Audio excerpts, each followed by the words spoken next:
అండి.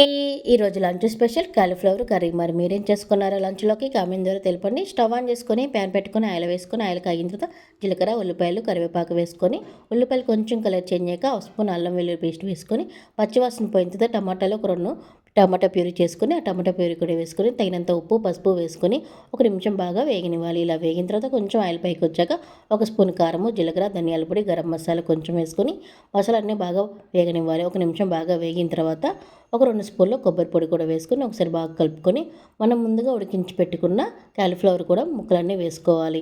ఈ ముక్కలన్నీ ఒక 2 నిమిషాలు బాగా కలుపుకోవాలి. ఇలాగా మసాలా అంతా బాగా పట్టే వరకు 2 నిమిషాలు బాగా కలుపుకొని మూత పెట్టుకొని ఒక నిమిషం మగ్గించుకోవాలి. ఇలా మగ్గిన తర్వాత తగినన్ని వాటర్ కూడా పోసుకొని ఉప్పు, కారం, పులుపు అన్నీ అడ్జస్ట్ చేసుకొని మూత పెట్టుకొని ఒక 5 నిమిషాలు ఉడికించుకోవాలి. ఇలా ఉడికిన తర్వాత ఉప్పు, కారం, పులుపు అన్నీ అడ్జస్ట్ చేసుకొని స్టాప్ చేసుకొని సర్వ్ చేసుకుంటే కాలీఫ్లవర్ కర్రీ రెడీ. ఇలాగ ట్రై చేయండి. ఈ వీడియో మీకు నచ్చితే లైక్ చేయండి, షేర్ చేయండి, సబ్స్క్రైబ్.